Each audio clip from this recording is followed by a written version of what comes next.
Mengapakah harus terjadi di dalam kehidupan ini? Satu perkara yang kusimpan dalam hati, tiada satu pun yang terjadi tanpa Allah peduli.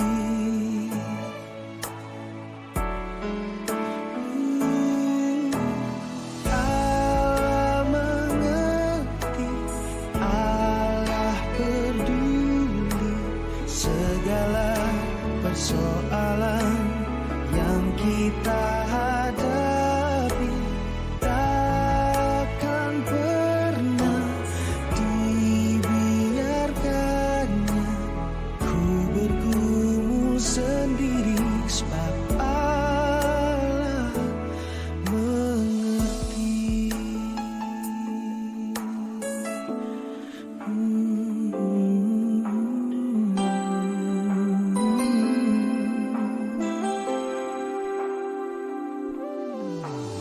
Banyak perkara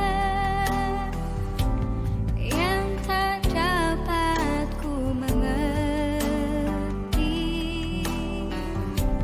Mengapakah harus terjadi di dalam kehidupan ini? Satu perkara yang ku simpan dalam hati, tiada satu pun kan terjadi tanpa Allah peduli.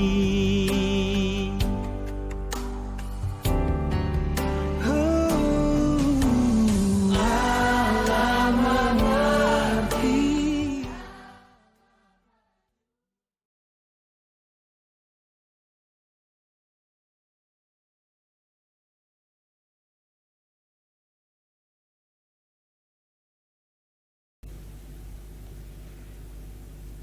Selamat pagi Bapak Ibu Saudara-saudari sekalian. Kita patut bersyukur di tengah-tengah situasi yang seperti ini, kita masih diberikan sebuah kesempatan untuk boleh bersama-sama di rumah masing-masing beribadah kepada Tuhan. Bapak Ibu Saudaraku yang dikasihi oleh Tuhan, sebelum kita memasuki ibadah lebih lanjut, mari saya persilahkan untuk setiap kita menenangkan hati dan pikiran kita memasuki saat teduh. Saat teduh dimulai.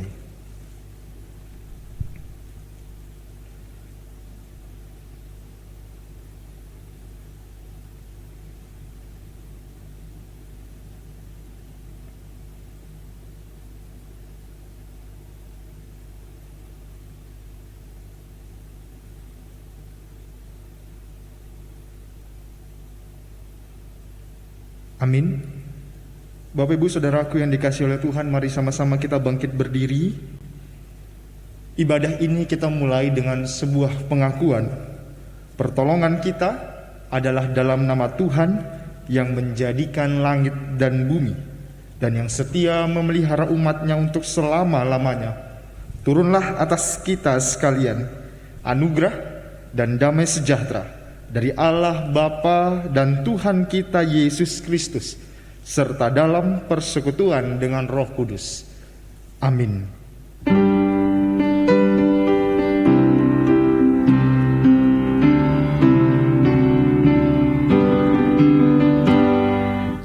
Hormat diberi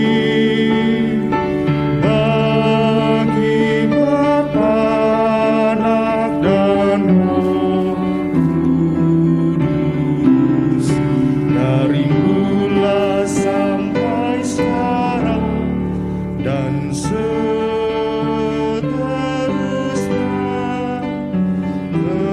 termulia. Amin. Amin.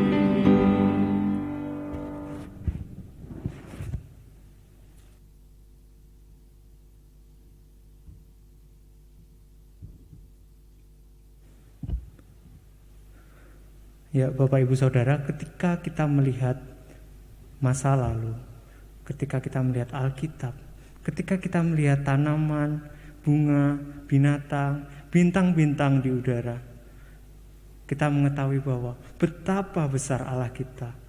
Maka dari itu mari kita pujikan, sungguh besar Kau Allahku, dengan hati yang bersemangat.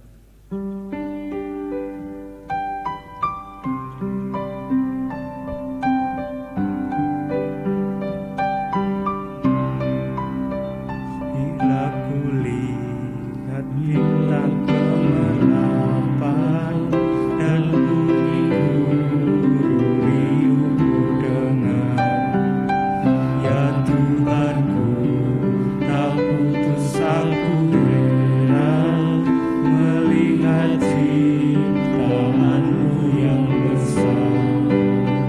Maka jiwaku pun memujimu, sungguh besar Kau Allahku. Maka jiwaku pun memujimu, sungguh besar Kau Allahku.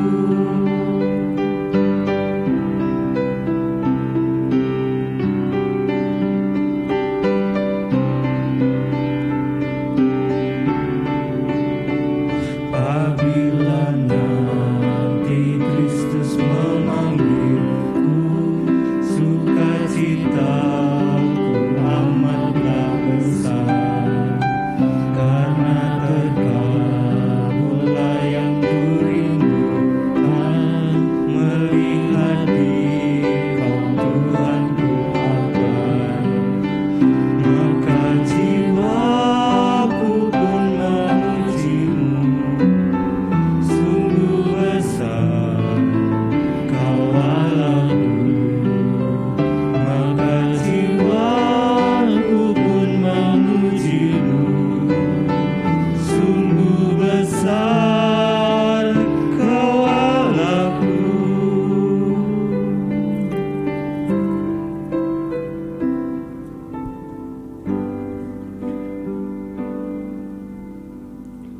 Saudara, Bapak Ibu Saudara, ketika kita sudah mengetahui betapa besar Allah kita, seringkali kita mengabaikannya. Kita mengabaikan perintahnya, kita mencintai apa yang tidak seharusnya, dan kita tidak seharusnya mencintai apa yang tidak seharusnya. Maka dari itu kita mohon Allah untuk menyucikan hati kita, menguduskan hati kita, supaya kita berkenan di hadapannya. Sucikan dan kuduskan hati ini.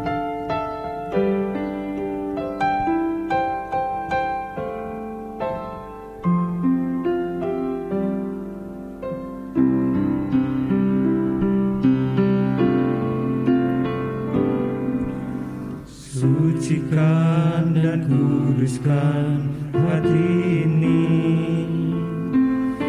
untuk layak menghadap hadirat-Mu. Tubuh jiwa rohku ku serahkan padamu, ku menyembah-Mu. Tinggikan nama-Mu ya Tuhan.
seperti Engkau ya Allahku, besar kuasa-Mu.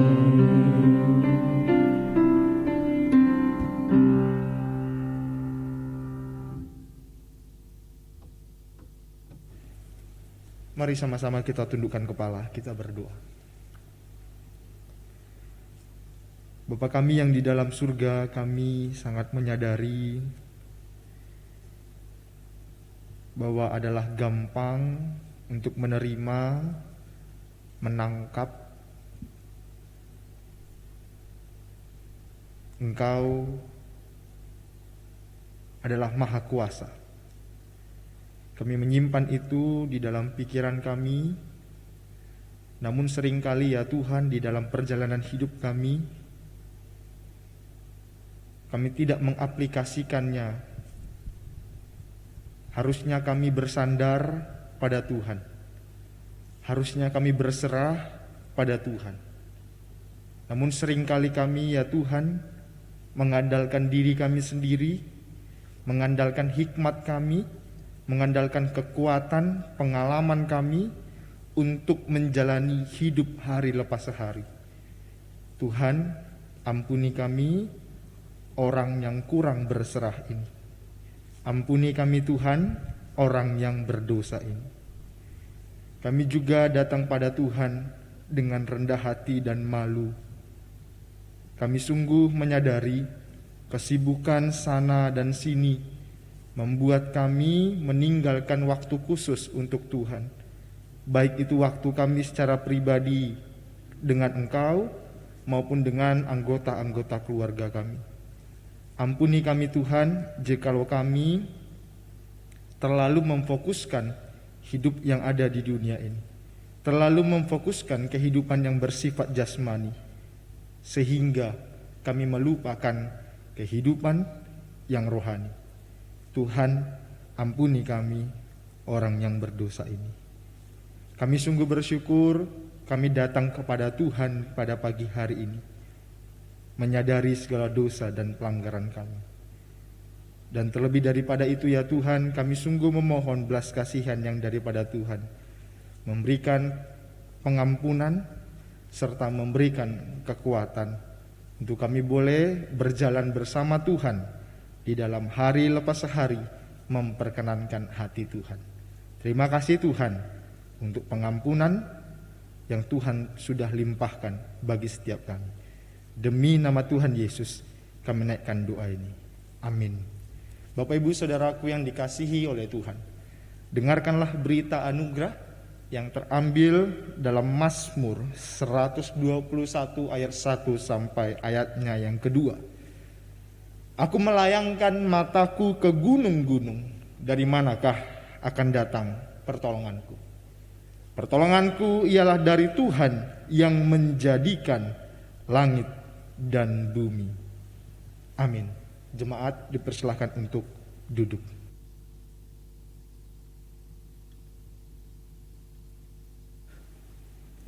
Ya Bapak Ibu Saudara, ketika kita mengetahui Allah mengampuni dosa kita, ketika kita mengetahui Allah menerima kita menjadi anaknya, terlebih lagi ketika kita mengetahui kita diundang untuk melayaninya, apa respon kita? Apakah kita merespon dengan sedih, dengan keluhan, atau dengan sukacita dalam melayani Sang Raja? Mari kita nyanyikan sukacita dalam melayani Raja.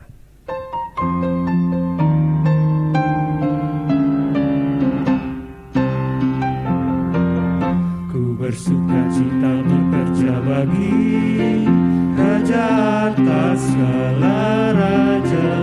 Hatiku penuh sukacita damai, sebab bekerja baginya. Ku mau persembahkan semua, bekerja bagi Raja. Ada sukacita damai, sebab bekerja baginya.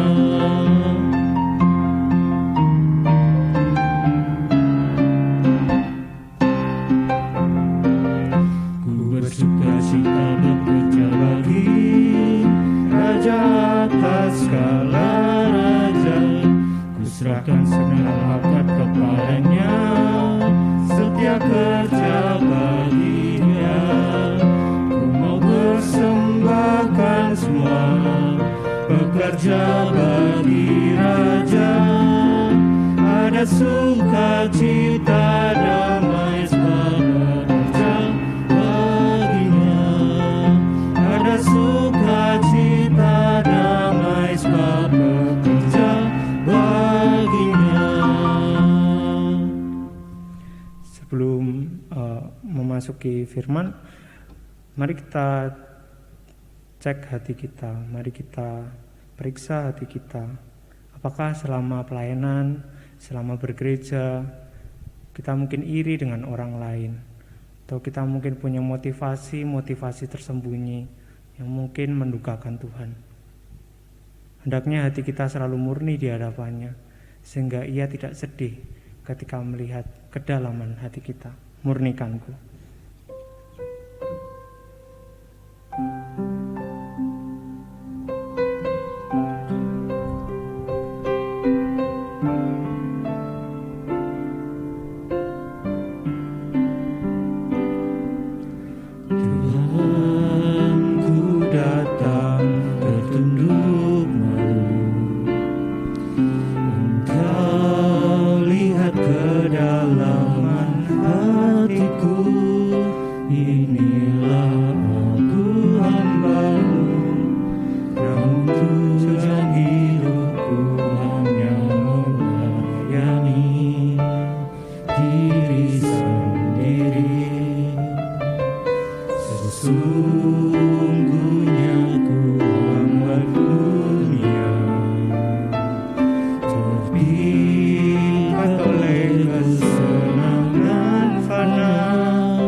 Saudara, mari kita mempersiapkan hati kita untuk kita mendengarkan pemberitaan firman Tuhan. Bapa di dalam surga, kalau sebentar lagi kami akan membaca, merenungkan. Kami berusaha untuk mengerti maksud kehendak firman Tuhan bagi kehidupan kami masing-masing pribadi. Kiranya Roh Kudus-Mu bekerja, memberikan kepada kami penerangan, memberikan kepada kami iluminasi, sehingga kami boleh memahami maksud kehendak Tuhan bagi kehidupan kami masing-masing pribadi. Dan kami dapat melakukannya di dalam kehidupan kami sehari-hari. Tuhan, mampukan kami, berikan kami keberanian untuk menjadi saksi Kristus, menjadi duta Kristus, sebagaimana kami boleh melihat dari teladan Engkau sendiri, yang sudah mengajarkan kami dan menghidupi kehendak Bapa selama Engkau hidup di dalam dunia ini. Di dalam nama Tuhan Yesus kami berdoa. Amin. Jemaat sekalian, mari saya mengajak kita untuk sama-sama membuka Injil Matius. Injil Matius pasalnya yang ke-20 ayatnya yang pertama hingga ayatnya yang ke-16 akan saya bacakan. Lembaga Alkitab Indonesia Terjemahan Baru memberikan judul di sini, perumpamaan tentang orang-orang upahan di kebun anggur. Ayat yang pertama. Adapun hal kerajaan sorga sama seperti seorang tuan rumah yang pagi-pagi benar keluar mencari pekerja-pekerja untuk kebun anggurnya. Setelah ia sepakat dengan pekerja-pekerja itu mengenai upah sedinar sehari, ia menyuruh mereka ke kebun anggurnya. Kira-kira pukul 6 pagi ia keluar pula, dan dilihatnya ada lagi orang-orang lain menganggur di pasar. Katanya kepada mereka, pergi jugalah kamu ke kebun anggurku, dan apa yang pantas akan kuberikan kepadamu. Dan mereka pun pergi. Ayat yang kelima, kira-kira pukul 12 dan pukul 3 petang, ia keluar pula dan melakukan sama seperti tadi. Kira-kira pukul 5 petang, ia keluar lagi dan mendapati orang-orang lain pula. Lalu katanya kepada mereka, mengapa kamu menganggur saja di sini sepanjang hari? Kata mereka kepadanya, karena tidak ada orang mengupah kami. Katanya kepada mereka, pergi jugalah kamu ke kebun anggurku. Ketika hari malam, tuan itu berkata kepada mandurnya, panggillah pekerja-pekerja itu dan bayarkan upah mereka, mulai dengan mereka yang masuk terakhir hingga mereka yang masuk terdahulu. Maka datanglah mereka yang mulai bekerja kira-kira pukul 5 dan mereka menerima masing-masing 1 dinar. Kemudian datanglah mereka yang masuk terdahulu, sangkanya akan mendapat lebih banyak. Tetapi mereka pun menerima masing-masing 1 dinar juga. Ketika mereka menerimanya, mereka bersungut-sungut kepada tuan itu. Katanya, mereka yang masuk terakhir ini hanya bekerja 1 jam, dan engkau menyamakan mereka dengan kami yang sehari suntuk bekerja berat dan menanggung panas terik matahari. Tetapi tuan itu menjawab seorang dari mereka, saudara, aku tidak berlaku tidak adil terhadap engkau. Bukankah kita telah sepakat sedinar sehari? Ambillah bagianmu dan pergilah. Aku mau memberikan kepada orang yang masuk terakhir ini sama seperti kepadamu. Tidakkah aku bebas menggunakan milikku menurut kehendak hatiku? Atau iri hatikah engkau karena aku murah hati? Demikianlah orang yang terakhir akan menjadi yang terdahulu, dan yang terdahulu akan menjadi yang terakhir. Berbahagialah setiap kita yang bukan hanya membaca dan merenungkan firman Tuhan, tetapi juga yang melakukannya di dalam kehidupan kita sehari-hari.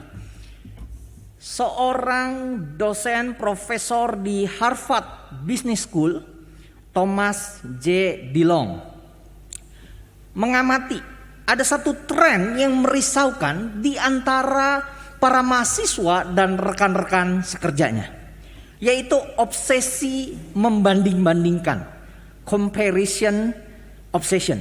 Ya, comparison obsession. Jadi obsesi yang membanding-bandingkan. Ia menulis, demikian saya bacakan, lebih dari yang pernah terjadi sebelumnya, para eksekutif, analis di Wall Street, pengacara, dokter, kaum profesional lainnya terkena obsesi untuk membanding-bandingkan keberhasilan mereka dengan kesuksesan orang lain. Hal itu berdampak buruk bagi individu dan juga perusahaan. Saat kita mengartikan kesuksesan berdasarkan kriteria eksternal dan bukan internal, kita mengecilkan kepuasan dan komitmen kita sendiri. Obsesi membanding-bandingkan bukan hal yang baru. Alkitab telah memperingatkan tentang bahaya dari membanding-bandingkan diri dengan orang lain. Petrus pernah berkata kepada Yesus Kristus, "Kami telah meninggalkan segala sesuatu dan mengikut Engkau. Jadi apakah yang akan kami peroleh?" Di ayat 27 perikop sebelumnya dari pasal 19. Pasal 19 ayat 27. Petrus ini adalah seorang sosok murid yang jujur. Ia berterus terang bertanya kepada gurunya tentang upah yang akan didapatnya ketika mengikut Yesus. Saudara perlu tahu bahwa pertanyaan Petrus kepada gurunya ini itu terjadi ketika ada seorang muda yang kaya raya yang datang kepada Tuhan Yesus dan berkata, "Aku telah melakukan segala sesuatu yang dituntut oleh hukum Taurat." Tetapi Tuhan Yesus menyuruh dia menjual harta bendanya dan membagi-bagikannya kepada orang-orang miskin. Nah, anak muda ini yang kaya raya ini memiliki suatu semangat yang barangkali jarang di antara kita, yaitu dia mau menyempurnakan kehidupan spiritualnya. Tetapi memang ada hal yang mengikat orang muda yang kaya raya ini. Ketika dia harus menjual segala milik punyaannya dan membagi-bagikannya, dia tidak menjadi murid Kristus. Dia tidak jadi ikut Tuhan. Maka dalam kisah ini kita melihat Petrus yang mewakili murid-murid yang lain bertanya kepada gurunya. Ketika murid-muridnya mendengar itu di ayat pasal 19 ayat 25. Ketika murid-murid mendengar itu, sangat gemparlah mereka dan berkata, "Jika demikian, siapakah yang dapat diselamatkan?" Ayat 26. Yesus memandang mereka dan berkata, "Bagi manusia hal ini tidak mungkin, tetapi bagi Allah segala sesuatu mungkin." Maka di pasal perikop selanjutnya, pasal 19 ayat 27 sampai pasal 30 itu bicara upah mengikut Yesus. Nah, saudara, kita melihat sementara banyak orang-orang Kristen yang malu-malu kucing bertanya kepada Tuhan, membungkus motivasi kita mendapat upah dengan kalimat melayani sampai akhir walau tidak digaji, atau seperti syair lagu, "Kerja buat Tuhan selalu manis." Lalu ada kata membuang diri ke ladang Tuhan saudara, serta Tuhan selalu manis. Kenyataannya saudara, bagaimana? Betul, ada yang terus setia sampai akhir karena merasakan sentuhan kasih Allah.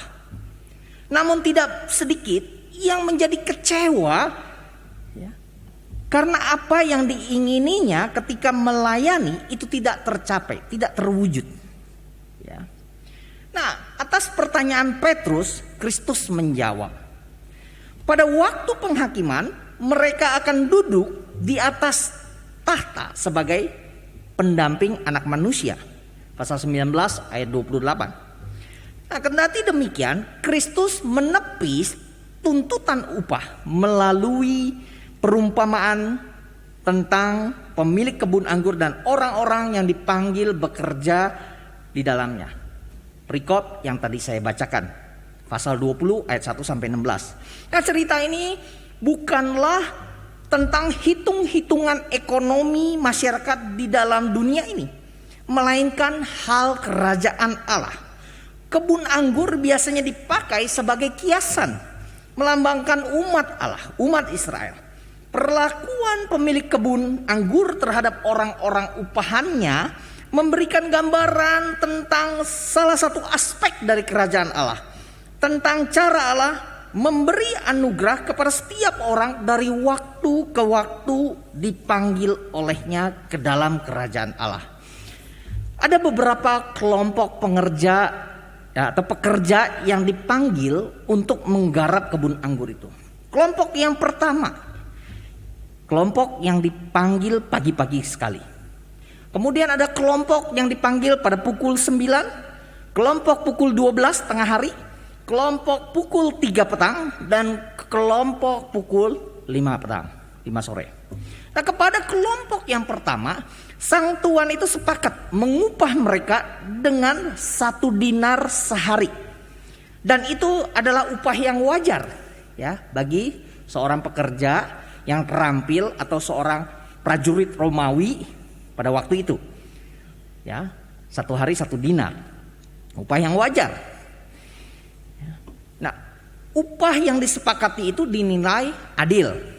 Nah, kepada kelompok yang lain, sang tuan hanya mengatakan akan memberikan upah yang pantas, yaitu buat yang selanjutnya, yang pukul 9, 12, pukul 3 sore. Nah, sedangkan untuk kelompok yang terakhir, yang pukul 5 sore itu, tidak dijanjikan apa-apa, saudara. Ya. Jadi mereka cuma disuruh datang aja ke kebun anggur itu. Nah, cerita ini menarik karena si sang tuan itu rada iseng, saudara. Sedikit iseng. Ya. Kenapa? Ya, ia berkata kepada mandurnya agar pergi terlebih dahulu, ya, memanggil terlebih dahulu kelompok yang datang terakhir di ayatnya yang ke-8. Sudah datang terakhir, ya.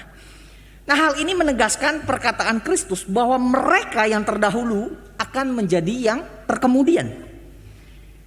Mau tidak mau, mereka yang terdahulu, yang pertama-tama kali bekerja itu melihat upah yang diterima oleh orang-orang yang bekerja hanya 1 jam saja.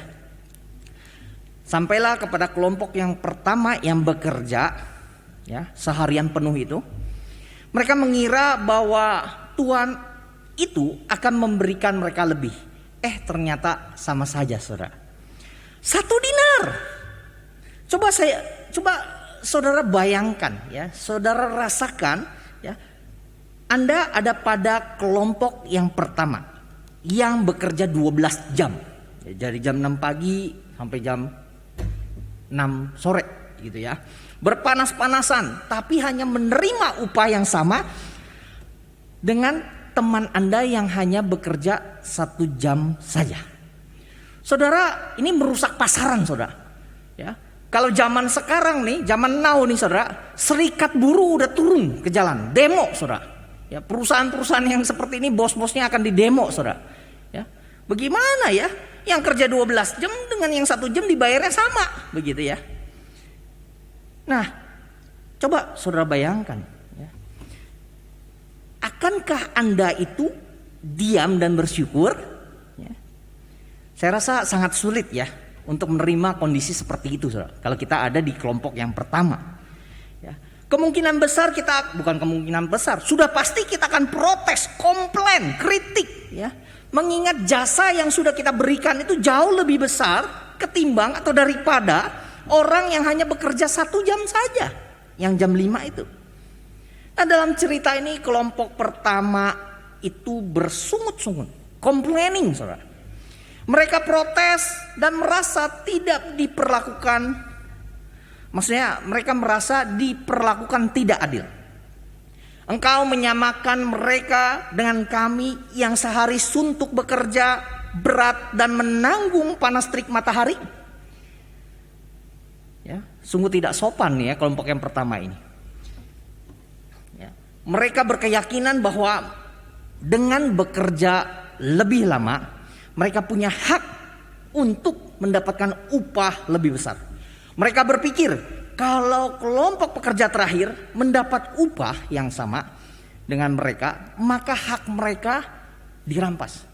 Saudara, kalau kelompok yang terakhir dikasih 1 dinar, harus saya lebih dong, karena saya bekerja lebih lama, saya datang lebih dulu. Atau setidaknya kalau saya dapat 1 dinar, ya dia jangan sampai sama dengan saya dong, harusnya lebih kecil, bukan? Dan ada protes yang sama terdengar dalam kisah perumpamaan anak yang hilang.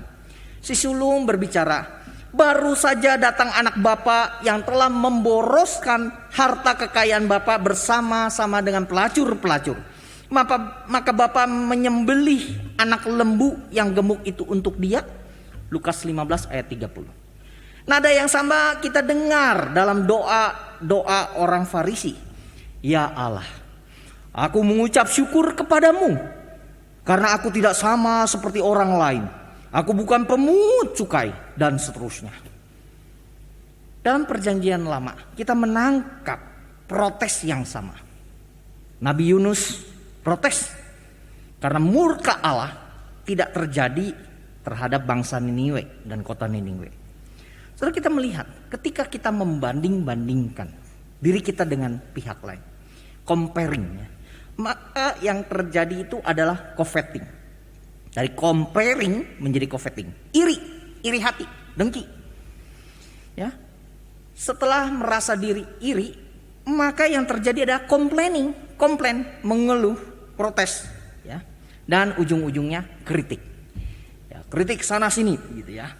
Nah, tidakkah aku bebas mempergunakan milikku menurut kehendakku, atau iri hatikah engkau terhadap aku karena aku bermurah hati?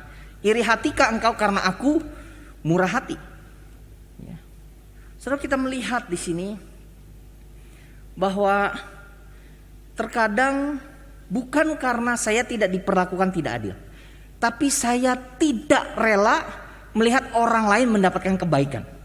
Susah melihat orang lain senang, tapi senang melihat orang lain susah. Nah, itu sikap hati yang tidak baik, saudara. Ya. Sang pemilik kebun anggur itu tahu dengan pasti akar masalah mengapa mereka bersungut-sungut. Bukannya ia bertindak tidak adil terhadap mereka. Bukankah dari awal sudah ada kesepakatan bahwa 1 dinar sehari? Namun masalahnya mereka tidak tahan ketika sang tuan bermurah hati. Bukankah kita juga sering seperti itu, saudara? Tidak tahan dan bersungut-sungut melihat kasih dan anugerah Allah diberikan kepada orang lain.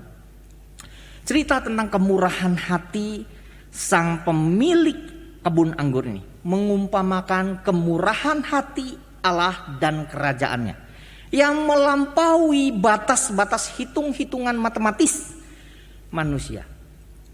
Hal itu tergambar dari komitmen Allah yang tanpa batas mengundang manusia untuk mencari dan masuk ke dalam kerajaannya.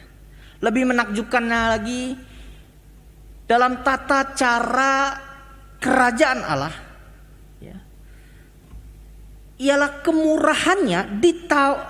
kemurahannya yang menawarkan keselamatan yang sama, penuh kepada semua orang kapanpun mereka mau datang.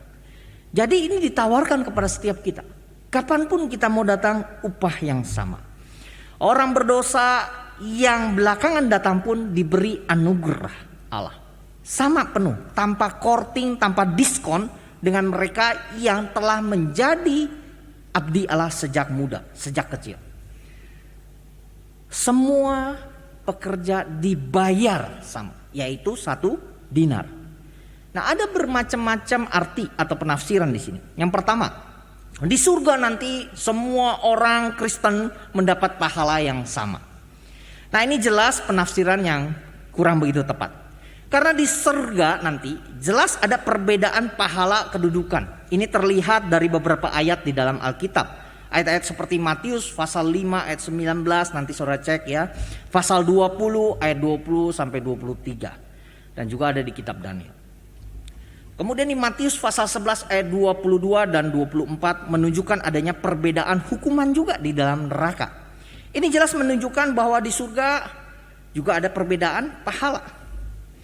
Nah, penafsiran yang kedua itu 1 dinar diartikan sebagai keselamatan, kehidupan yang kekal. Jadi semua sama-sama menerima hidup yang kekal.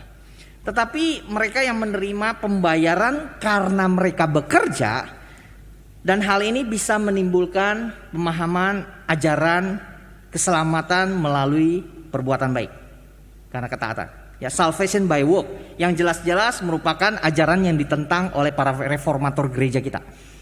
Ya, ajaran yang tidak tepat. Tetapi bisa juga kita artikan begini untuk yang kedua ini. Ya, mereka bekerja itu menunjukkan mereka itu beriman. Jadi iman mereka itu dibuktikan dengan maunya mereka bekerja. Itulah yang menyelamatkan mereka sebagaimana di dalam Yakobus 2 ayat 24. Ya. Nah, penafsiran yang ketiga, mereka sama-sama mendapatkan 1 dinar, artinya mereka sama-sama disenangi, dihargai secara sama oleh Allah. Jadi baik yang pagi-pagi benar, yang jam 9, jam 12, jam 3 dan jam 5 itu sama-sama ya dihargai, diterima oleh Allah. Nah, penafsiran yang keempat menurut Calvin ini jelas tidak mempersoalkan masalah pahala di surga. Tujuan dari perumpamaan ini adalah supaya orang yang terdahulu jangan sombong dan menghina orang yang terakhir. Karena Allah kalau ia mau bisa membuat yang terakhir itu menjadi sama dengan bahkan lebih besar dari yang terdahulu. Itu menurut Calvin. Dan yang kelima, William Barclay menggabungkan pandangan yang ketiga dan keempat. Pandangan yang ketiga itu tadi sama-sama disenangi, dihargai oleh Allah. Kalau menurut John Calvin pandangan yang keempat itu bukan persoalan masalah di surga, tapi ini suatu peringatan, jangan sombong. Ya, sebagai senior, sebagai orang yang terdahulu dengan menghina yang terakhir gitu ya. Nah, kalau William Barclay menggabungkan pandangan Calvin dan yang ketiga tadi. Ya. William Barclay menulis, engkau telah menerima hak yang besar untuk datang ke dalam gereja dan persekutuan Kristen sangat awal pada permulaan. Pada hari-hari yang akan datang, orang-orang lain akan datang. Engkau tidak boleh mengklaim kehormatan khusus dan tempat khusus karena engkau sudah menjadi Kristen sebelum mereka. Semua orang tak peduli kapan mereka datang, sama-sama berharga bagi Allah. Ini pandangan yang ketiga. William Barclay tulis, maka digabungkan. Tapi di bagian berikutnya dia berkata begini. Ada orang-orang yang berpikir bahwa karena mereka telah menjadi anggota gereja untuk waktu begitu lama, artinya udah jadi Kristen, melayani dan lain sebagainya jauh-jauh hari sebelumnya, maka gereja secara praktis menjadi milik mereka, ya, punya sense of belonging yang tinggi. Mereka bisa mendikte keputusan-keputusannya, kebijakan-kebijakannya. Nah, orang-orang seperti itu marah pada apa yang mereka lihat sebagai pengacauan dari orang-orang yang baru. Atau mereka marah karena munculnya generasi yang baru dengan rencana-rencana yang berbeda dan cara-cara yang berbeda daripada generasi mereka. Dan di dalam gereja Kristen, kesenioran tidak harus berarti kehormatan. Ya. Ini perkataan William Barclay, bukan perkataan saya, saudara. Ya. Nah, ini perlu menjadi perhatian bagi generasi pertama atau perintis dalam gereja. Tetapi hal ini juga perlu diperhatikan oleh generasi yang masih muda, oleh kita generasi yang kemudian, supaya pada saatnya nanti menjadi tua dan menjadi senior, tidak mengulangi kesalahan-kesalahan pada masa lampau. Mari kita sama-sama belajar menjadi teladan bagi yang lain. Saudara, ketika kita mulai membanding-bandingkan diri dengan orang lain, kita menjadi sombong dan memandang rendah mereka. Atau ketika kita menjadi iri hati dan ingin menjadi seperti mereka, kita menginginkan milik mereka. Nah, kita ingin seperti mereka, padahal itu bukan diri kita, gitu ya. Atau kita mau milik mereka, padahal itu bukan yang Tuhan anugerahkan kepada kita. Nah, kita gagal berfokus pada apa yang sudah Tuhan anugerahkan kepada kita, apa yang sudah Tuhan berikan untuk kita lakukan. Tuhan Yesus menyatakan bahwa obsesi membanding-bandingkan itu berasal dari keyakinan bahwa Allah itu tidak adil. Dan dia tidak berhak bersikap lebih murah hati kepada orang lain daripada kepada kita. Egois sekali ya, begitu ya. Nah, saudara, dengan anugerah Allah, kita dapat belajar mengatasi obsesi membanding-bandingkan diri dengan orang lain. Dan kita bisa berfokus pada hidup yang telah Tuhan berikan kepada kita, kepada panggilan kita. Ketika kita menyediakan waktu untuk bersyukur kepada Allah atas berkatnya setiap hari, pemikiran kita pun berubah. Hati kita mulai percaya sepenuhnya bahwa Allah itu baik dan dia berdaulat. Mari kita sama-sama belajar menjadi murid-murid Kristus yang murah hati, dan mau mengasihi sesama, karena dosa kita pun telah ditebus olehnya. Biarlah kita semua boleh bermurah hati sebagaimana Bapa kita di sorga, yang memberikan hujan dan panas baik kepada orang jahat maupun orang yang baik. Mari kita masuk di dalam waktu hening sejenak. Kita merenungkan firman Tuhan ini. Bagaimana kita sudah menjadi murid-murid Tuhan sepanjang hidup kita hingga detik ini. Tuhan, tolonglah kami untuk menjadi orang-orang yang terus merasa diri tidak layak. Biarlah kami sadar bahwa yang kami terima hanyalah anugerah dari Tuhan saja. Tolonglah kami, karena kami juga bisa jatuh ke dalam dosa kesombongan dan meremehkan orang lain. Ubahlah kami ya Tuhan, sehingga kami menjadi orang yang luas hati, yang lapang dada, dan bersuka cita untuk berkat dan anugerah yang Tuhan berikan kepada orang lain. Ya Tuhan, kadang kami lupa bahwa kasih, berkat, dan pengampunan yang telah kami terima itu dari-Mu, bukan karena jasa usaha kami. Engkau telah mencurahkan anugerah-Mu kepada kami sebagai pemberian dan bukan sebagai upah. Terima kasih Tuhan Yesus. Terima kasih, di dalam nama-Mu kami berdoa. Amin.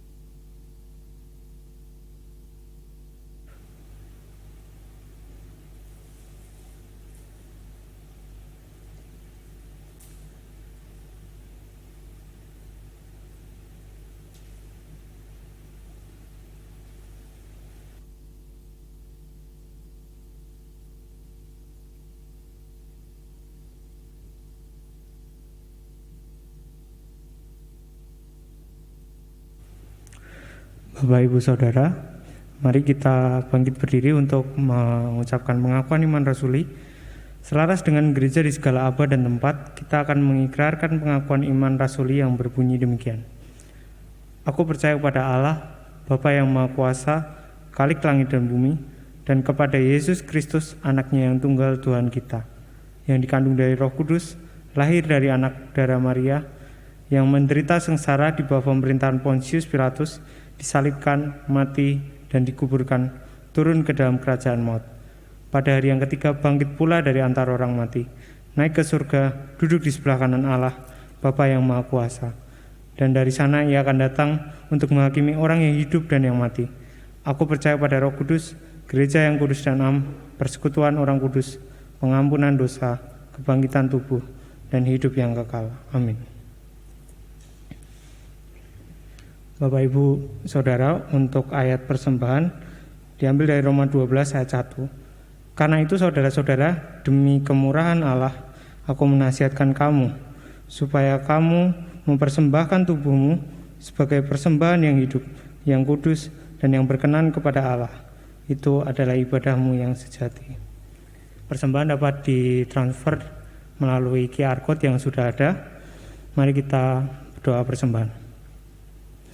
Bapak, kami bersyukur untuk penyertaan-Mu hari demi hari. Engkau menyertai kami, Engkau tetap merawat kehidupan kami dengan berkat-berkat yang Engkau beri. Dan biarlah kami berikan sebagian dari berkat-Mu ini kembali padamu Tuhan sebagai persembahan kami. Terima kasih Tuhan, di dalam nama Tuhan Yesus kami dalam ucap syukur. Amin. Untuk doa syafaat, mari kita berdoa untuk PPKM darurat, supaya PPKM darurat ini dapat berjalan dengan lancar, sehingga masyarakat dengan sadar taat aturan dan menerapkan protokol kesehatan, sehingga nantinya orang yang terinfeksi virus COVID-19 semakin berkurang dengan cepat. Mari kita berdoa. Ya Tuhan, kami berdoa khususnya untuk pelaksanaan PPKM darurat, di mana supaya kami semua bisa taat, supaya jumlah yang COVID juga bisa turun Tuhan, dan tolong sertai untuk orang-orang yang paling terkena dampak PPKM, yang mungkin harus berjualan di tempat-tempat yang sekarang tidak boleh. Bagaimana mereka makan, kiranya Engkau yang sertai dan tolong mereka. Terima kasih Tuhan, dalam nama Tuhan Yesus kami berucap syukur. Amin. Doksologi.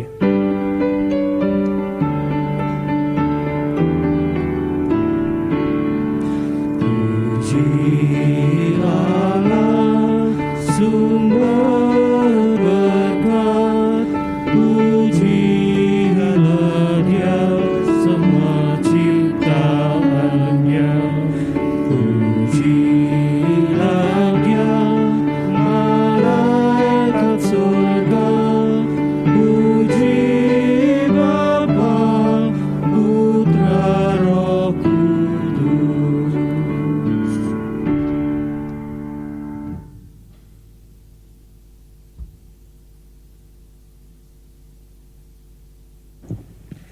Jemaat yang dikasihi oleh Tuhan, dengan tetap bangkit berdiri, marilah kita mengambil sebuah komitmen menjalani hari dengan penuh rasa syukur karena Tuhan menyertai dan terus-menerus beranugerah dalam hidup kita. Dan marilah kita terima berkat yang datangnya dari Tuhan. Tuhan memberkati kita dan melindungi kita. Tuhan menyinari kita dengan wajah-Nya dan memberi kita kasih karunia. Tuhan menghadapkan wajah-Nya kepada kita dan memberi kita damai sejahtera dari sekarang sampai selama-lamanya. Amin.